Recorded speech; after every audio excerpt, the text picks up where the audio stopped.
नमस्कार। आज हम डिस्कस करेंगे क्या संघीय अपराध में भी आप डायरेक्ट मजिस्ट्रेट के पास जाकर कंप्लेंट कर सकते हैं। मतलब can in a cognizable offence complaint to be filed before the magistrate. देखिए section 190 subsection 1A of CrPC 1973 ये कहता है that any magistrate upon receiving the complaint of fact which constitute such offense may take the cognizance। इसका मतलब है कि offence word use है, कहीं पे भी ऑफेंस के पहले नॉन कॉग्निजेबल वर्ड यूज नहीं है। ऑफेंस आपका कॉग्निजेबल भी हो सकता है, नॉन कॉग्निजेबल भी हो सकता है। उसकी कंप्लेंट कंप्लेंट जो सेक्शन 2D में डिफाइन है फॉर्मल जो है आप कंप्लेंट करते हो उसके अकॉर्डिंग जो है मैजिस्ट्रेट कॉग्निजेंस ले सकता है। अभी कौन मैजिस्ट्रेट होगा? सेक्शन 191 कहता है if any magistrate first class. Any magistrate first class को हम समझने के लिए सेक्शन 3 ऑफ सीआरपीसी की हेल्प लेंगे।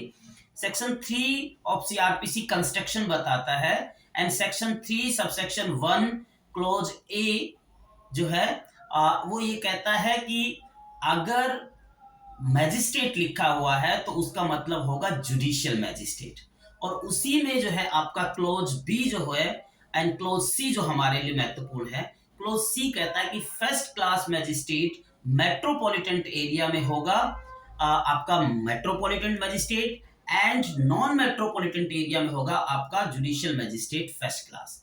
जुडिशियल मैजिस्ट्रेट सेकंड क्लास को इसके क्लोज बी में डिफाइन है, जहां पे कहता है कि जुडिशियल मैजिस्ट्रेट सेकंड क्लास है वो मेट्रोपॉलिटन एरिया में मेट्रोपॉलिटन मैजिस्ट्रेट होगा एंड नॉन मेट्रोपॉलिटन एरिया में जुडिशियल मैजिस्ट्रेट सेकंड क्लास होगा। सो अगर फर्स्ट क्लास मैजिस्ट्रेट या सेकंड क्लास मैजिस्ट्रेट जो स्पेशली एम्पावर्ड है सेक्शन 192 के अकॉर्डिंग वो कॉग्निजेंस ले सकता है कंप्लेंट के ऊपर। जो सेक्शन 190 सबसेक्शन 1A है वो ऐसा नहीं है कि केवल असंज्ञेय अपराध नॉन कॉग्निजेबल ऑफेंस के लिए ही है।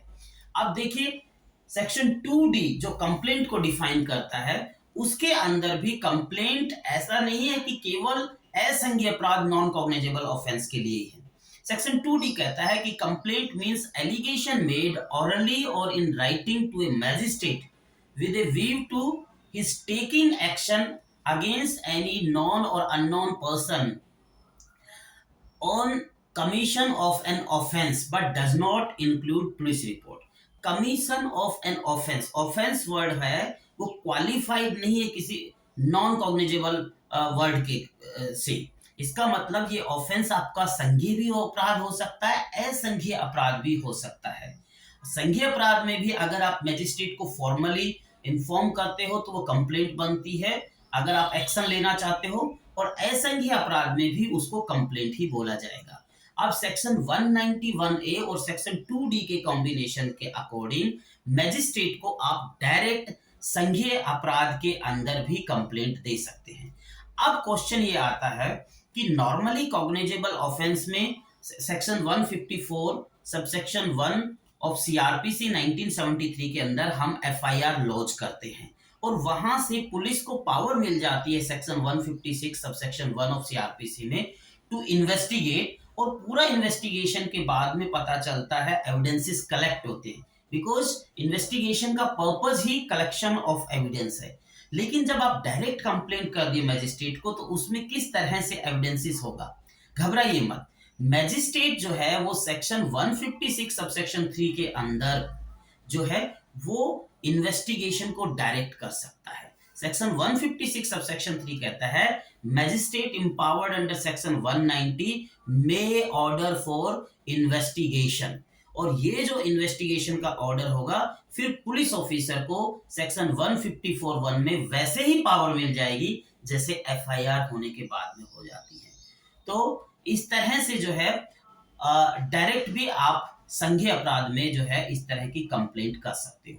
क्वेश्चन ये आता है कि क्यों करते हैं जब हमारे पास ऑलरेडी सेक्शन 154 में पावर है पुलिस ऑफिसर को अप्रोच करने की एंड एफआईआर लॉन्च करने की। देखिए वैसे तो एफआईआर जो है वो मैंडेटरी है कि पुलिस ऑफिसर उसको रजिस्टर करेगा और ये कॉन्स्टिट्यूशनल बेंच का जजमेंट है Lalita Kumari versus state of UP, but फिर भी किसी केस में अगर पुलिस नहीं कर सकती है तो आप डायरेक्ट मजिस्ट्रेट को कर सकते हो, या अगर आप पुलिस में ना जाके मजिस्ट्रेट के पास भी जाए तो भी कोई प्रतिबंध नहीं है, किसी तरह की मनाही नहीं है।